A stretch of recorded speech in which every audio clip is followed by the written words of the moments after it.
So now we are discussing the shoulder joint. Shoulder, where mobility and stability is compromised for हमारा एकदम mobile ball and socket type of joint. Okay, this joint, shoulder joint. So here I am now to just give you a demo of how do we write a question, long question. ये हमारे shoulder joint आया तो first terminal या prelim या university, कहीं ना कहीं आपको एक लॉन्ग क्वेश्चन के रूप में आपको लिखना ही है. So type of joint, shoulder joint. So introduction is very mobile, but stability is compromised. और introduction में लिख सकते हैं stability compromised for mobile, very highly mobile joint. Then type of joint,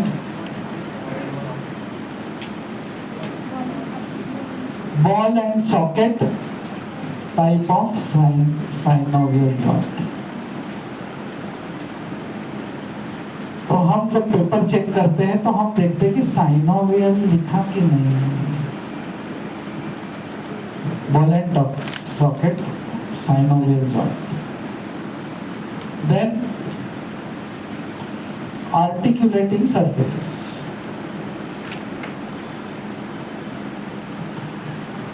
articulating surfaces. Articulating surfaces medially क्या है, laterally क्या है. Medially क्या है और लैटरली क्या है. So medially there is the glenoid cavity. Medially is glenoid cavity.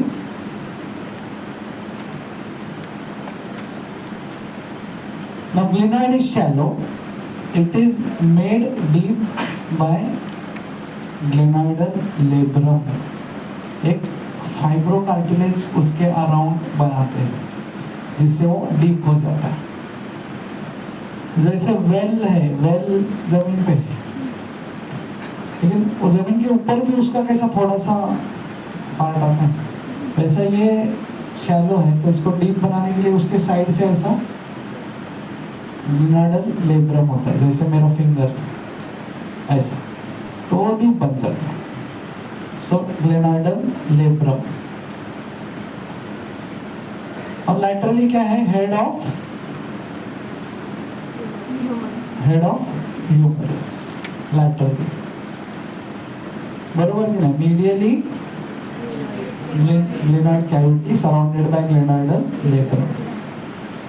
Laterally head of humerus. उधर दिख रहा है तो कब बोलेगी.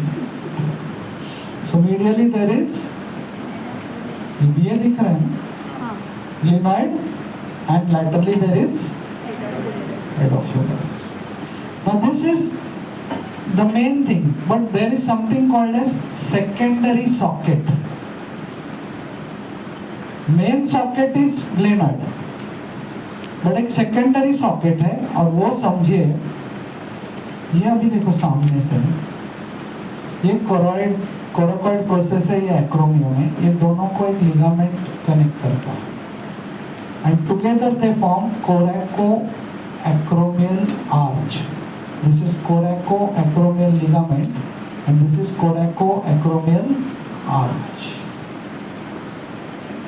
तो ये सेकेंडरी सॉकेट करके सर्व करता है कि जब ओवरहेड एब्डक्शन वगैरह हो रहा है तो ये ऐसा यहाँ से घसर न जाए, फिसल न जाए,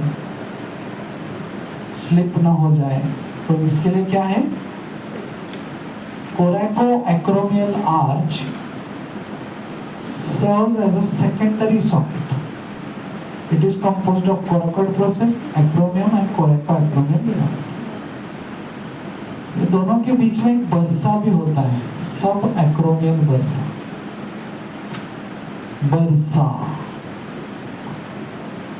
Bursa is just a synovial membrane, just with synovial fluid, placed at places to prevent flexion. Bursa is for prevention of flexion. तो यहाँ पे अगर हेड ऑफ ह्यूमरस है, वो एक्रोमियम को बार बार हिट करेगा, तो इसके लिए दोनों के बीच में एक बर्सा रहता है. ओके, सो दिस बर्साइटिस, लेकिन आप बार बार ऐसा ऐसा ऐसा ऐसा, तो बर्सा इन्फ्लेम हो जाता है, बर्साइटिस और तो नहीं पा रही.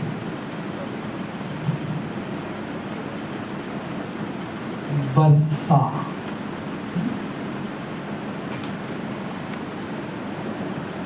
सब एक्रोमियल बर्साइटिस. फिर लोगों को ऐसा पेन होता है, नॉर्मली ये मोमेंट होने कुछ नहीं, वो तो शर्ट डालते समय, टी शर्ट डालते समय दुखता है, मतलब हाथ जैसा ऐसा होता है, वो बर्सा को और टच करता है when there is bursitis. So this is about the articulating surfaces. The next thing we talk about in any joint is capsule. Capsule and ligaments.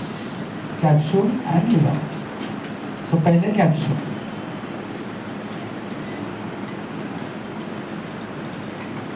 So capsule is attached to glenoidal labrum medially, to anatomical neck laterally, but inferiorly it extends up to surgical neck. अरे बाप, ये inferior से इसका कुछ तो झगड़ा है ही. तो ये ऐसा अगर मस्त हो जाता था तो पैक हो जाता था, लेकिन इंफीरियर तो वापस इंफीरियर डिस्लोकेशन के लिए we become susceptible.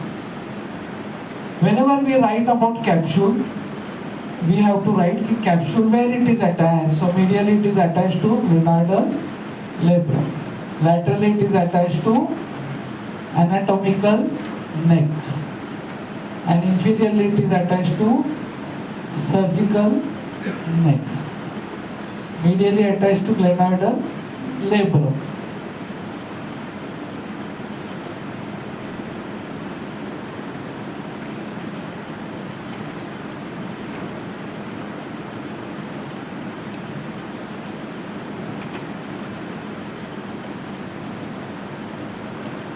अभी सब पॉज का बटन मालूम है तुम्हें?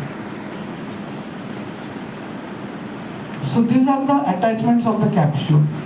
In every capsule there is an opening. Here there is an opening which communicates with bursa deep to subscapularis muscle. ये ओपनिंग का इम्पोर्टेंस क्या है कि अगर कैप्सूल में ओपनिंग है, दैट मीन्स वो ओपनिंग में से इंफेक्शन अंदर जाता है. यहाँ पे दो ओपनिंग्स होते हैं. दूसरा ओपनिंग होता है for the long head of biceps रहता है, जो कि यहाँ से ओरिजिन लेता है. इसके लिए वो कैप्सूल में से थोड़ा सा जाके फिर बाहर निकल जाए, थोड़ा जॉइंट के अंदर से फिर कैप्सूल को पियर्स करके बाहर निकल. मतलब बाइसेप्स में अगर कुछ इंफेक्शन होता है तो वो जॉइंट के अंदर जा सकते हैं, बिकॉज ओपनिंग्स है. या bursa deep to subscapularis infect होता है तो जॉइंट भी इन्फेक्ट हो सकता है. So whenever we talk about capsule, we talk about its attachments, and two openings are there in the shoulder joint capsule. Then ligaments.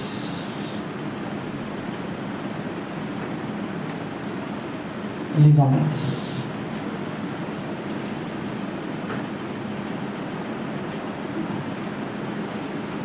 इस जॉइंट में formalise C+4 capsule plus 4 ligaments.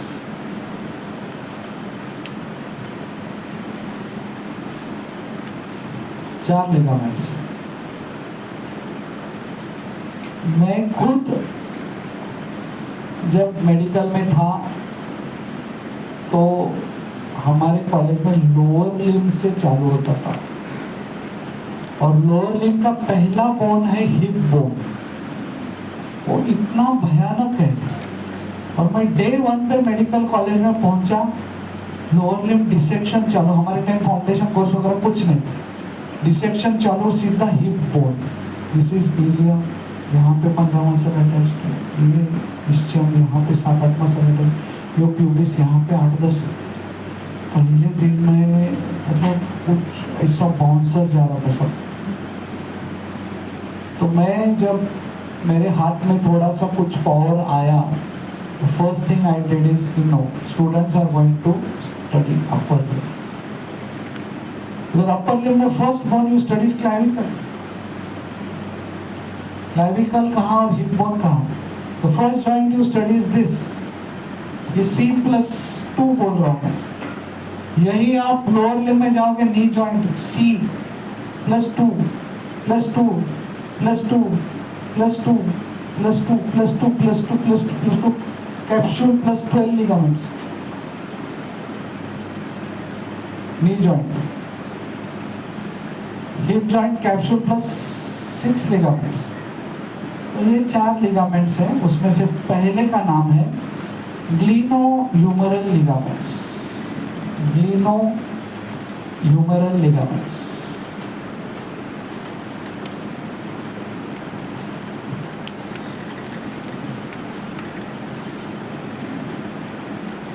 कुछ नहीं है, ये ऐसा ह्यूमरस है, यहाँ पे ग्लेनॉइड है, सुपीरियर, मिडल, इंटीरियर, ये ऐसे एंटीरियरली होते हैं। 3 लिगामेंट, जैसे मेरे 3 फिंगर्स हैं, यहाँ पे लगा रहा, ग्लेनोह्यूमरल लिगामेंट्स एंटीरियरली होते हैं, ग्लेनॉइड से humerus, glenohumeral ligament. Then coracohumeral ligaments.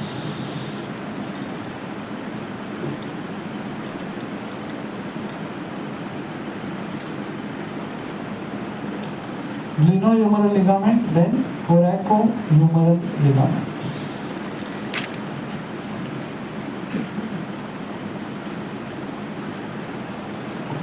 अभी ये कहाँ से है coracohumeral ligament? From base of coracoid process. From base of coracoid process to neck of the humerus. Base of coracoid process to neck of the humerus.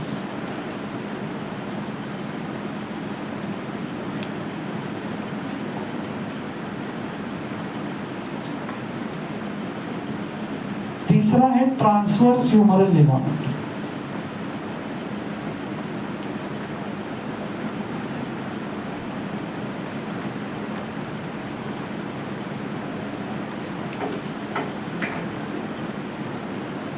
Transverse humeral ligament देखो, ये कैसा run होता है, lesser tubercle to greater tubercle. अरे फिर ये joint को contribute कैसे करता है? क्योंकि बाइसेप्स ब्रेकाई ऐसे रन होता है और उसको प्लास्टर करता है, lesser tubercle to greater tubercle. तो बाइसेप्स को अगर प्लास्टर करता है तो जॉइंट स्टेबल हो जाता है superior.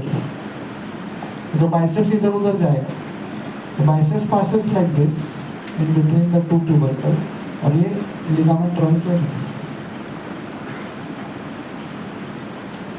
Okay, transverse humeral ligament.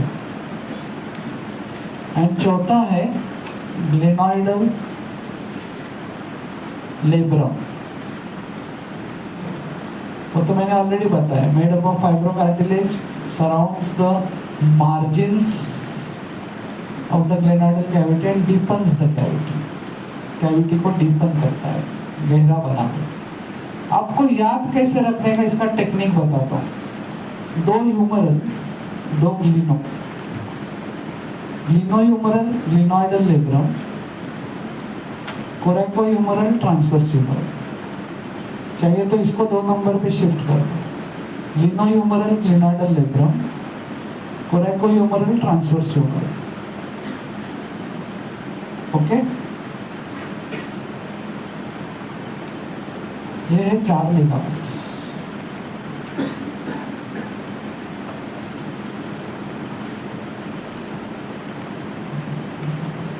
उसके बाद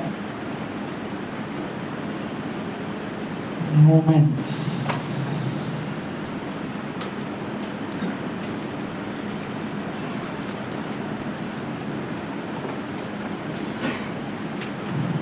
7 मूवमेंट्स होते हैं। फ्लेक्शन, फ्लेक्शन ऐसा दिखाना, क्यों? मतलब ये ऐसा है, इसके लिए फ्लेक्शन ऐसा है, इसको extension. Abduction, adduction. Medial rotation है ना, ये हम लोग बोलते हैं मीडियल रोटेशन लैटरल, ऐसा नहीं कभी करने का, इसको फ्लेक्स करना।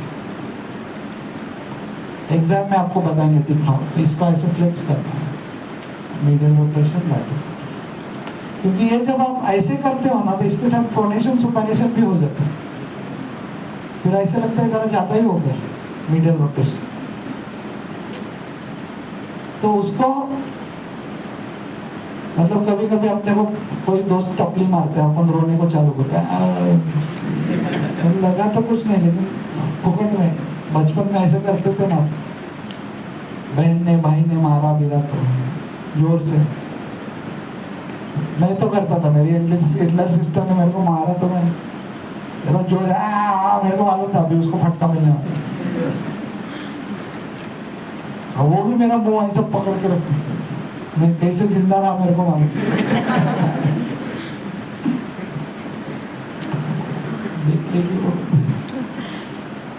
But of course I had kind of bonding. I have 2 sisters, one elder who is ophthalmic surgeon and younger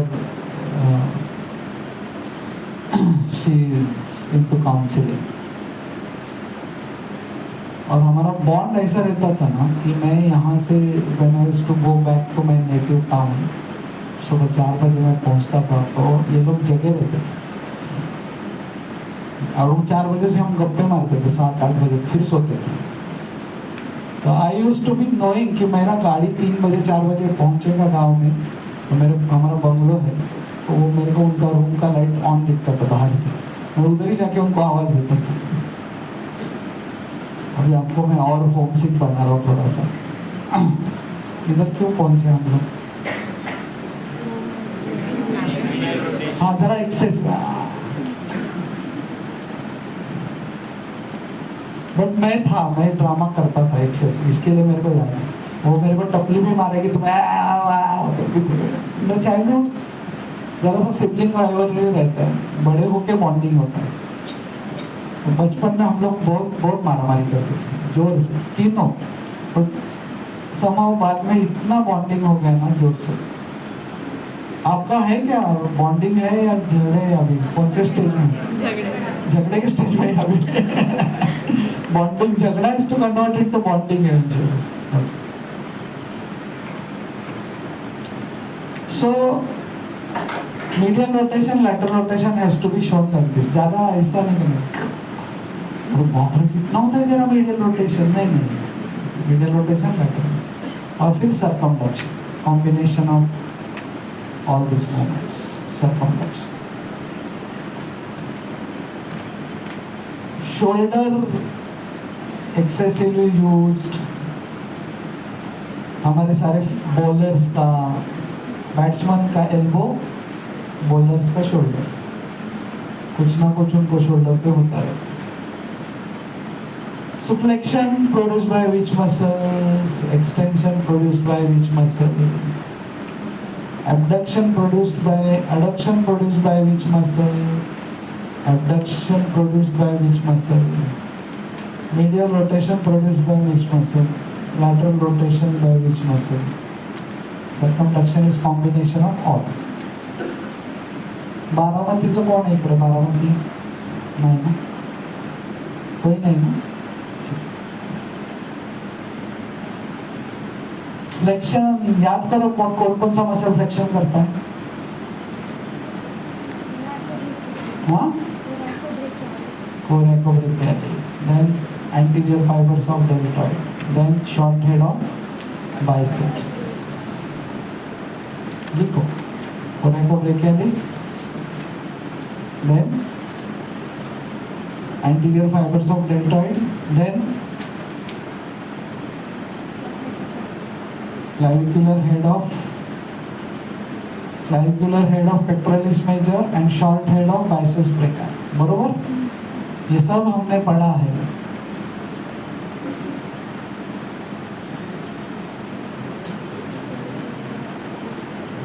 extension,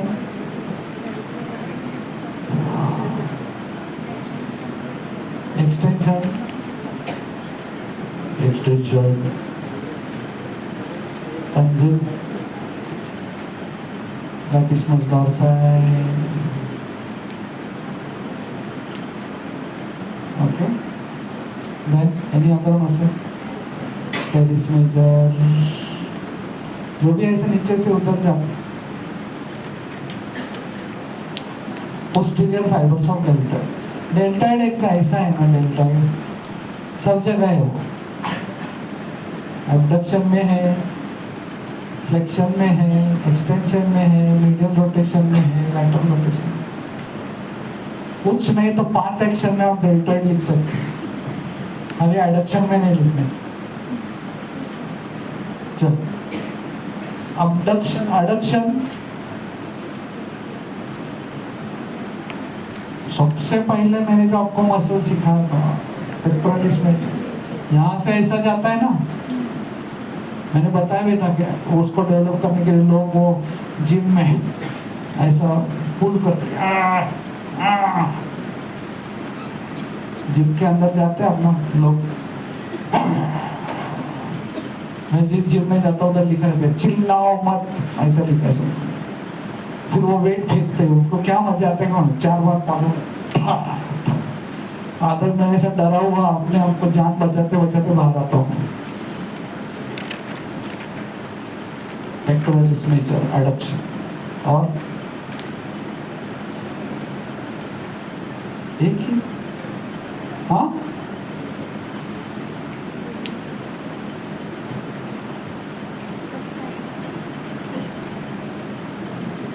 ये जो हमारे रोटेटर कफ मसल्स है ना, शोल्डर में you have to write about rotator cuff. आगे से subscapularis, ऊपर से सुप्रास्पाइनेटस, पीछे से इंफ्रास्पाइनेटस एंड टेरिस माइनर। ये स्टेबल करते हैं शोल्डर जॉइंट को, मस्कुलोटेंडिनस कफ बोलते हैं उसको। अब अबडक्शन, सुप्रास्पाइनेटस एंड मिडल और एक्रोमियल फाइबर्स ऑफ डेल्टॉइड।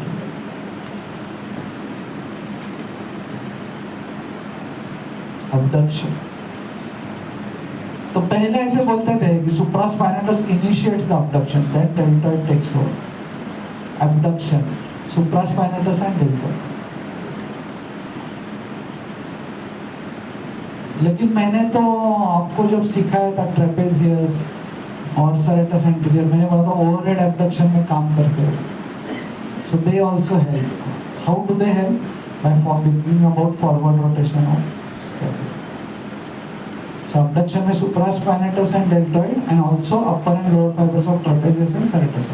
तो रोलो फॉरवर्ड रोटेशन करेंगे तभी है पॉसिबल है। सो abduction में वो भी आएगा। Medial rotation, subscapularis major, subscapularis, teres major, latissimus dorsi।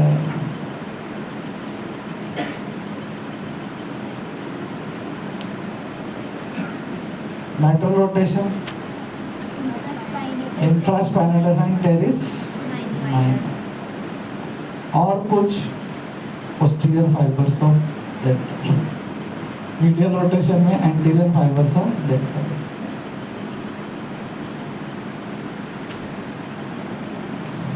applied anatomy,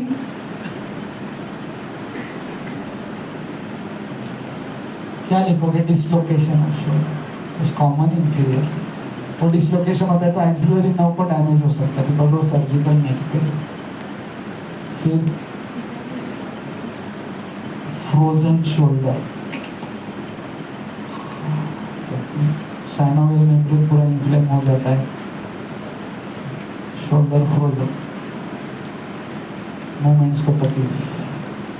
तुझं नाव काय रे? तू बुलढाणाचा आहेस ना? तू काय नाव तुझं? अभिजित। Frozen shoulder. अब आप लोग अभी यंग हो, घूम रहे, अभी आपको कुछ समझे नहीं, 40-50 साल के बाद शर्ट पहनना ये भी पेनफुल हो जाता है, बदन शोल्डर वगैरह होता है। फिर ऐसा पेनफुल आर्च सिंड्रोम करके ऐसा बीच में ऐसा दुखता है। Shoulder tip pain, understand this, एक मिनट इसको समझो। शोल्डर टिप पेन, ये जो टिप है ना C3 C4 से सप्लाई होता है, डायफ्राम भी C3 C4 से, फ्रेनिक नर्व से सप्लाई होता है। तो इंफ्रा डायफ्रामेटिक कुछ गड़बड़ है स्टमक में और आदमी को पेन यहाँ पे होगा, इसके लिए नर्व सप्लाई समझना बहुत जरूरी है। Diaphragm is supplied by C3 C4, shoulder tip is supplied by supraclavicular nerve C3 C4। गड़बड़ यहाँ पे है, पेन यहाँ पे हो रहा है, डॉक्टर मुझे यहाँ पे दिखता है, फिर आप एक्सरे कर रहे हैं, MRI कर रहे हैं, ये कर रहे हैं, वो कर रहे हैं, पेशेंट को कुछ रिलीफ ही नहीं,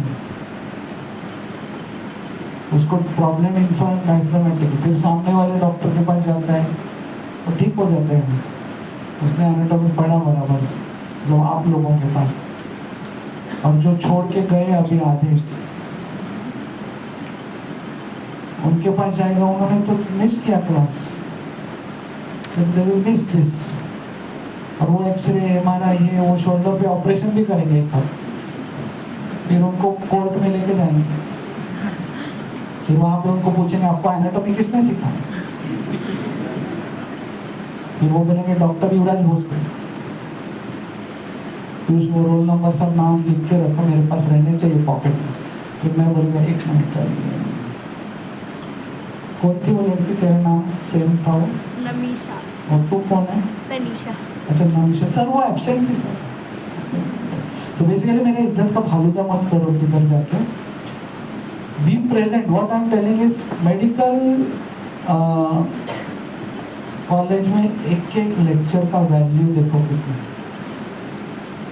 परसों हमने ट्रायंगल्स देखा पढ़ा, और फिर हम लोग कल रेडियल नर्व डिस्कस कर रहे हैं, लोअर ट्रायंगुलर पे वो लोग सब ऐसे दिख रहे हैं, क्या बोल रहे हैं, ये तो हमको मालूम ही नहीं।